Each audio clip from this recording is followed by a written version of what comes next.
এই শুধু বড় ভাই বাড়ির বাবা একাই থাকে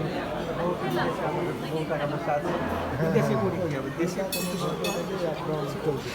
আমার কাছে মনে হয় আমাদের দাম দাম পড়ে যাবে কমে যাবে না আপনাকে দিতে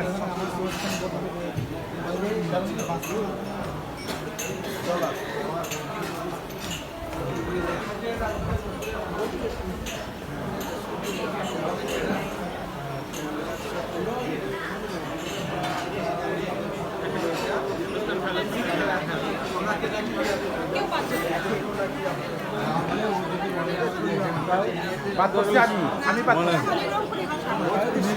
শেয়ার ভাই ভাই বোনদের মধ্যে শেয়ার ছাড়া হবে একবার নিকট আত্মীয় মধ্যে শেয়ার 10 কোটি টাকা দরকার 50 কোটি টাকা দরকার তখন যে শেয়ার নিয়ে নিতে পারবো 10টা শেয়ার বের করবো তখন হয়তো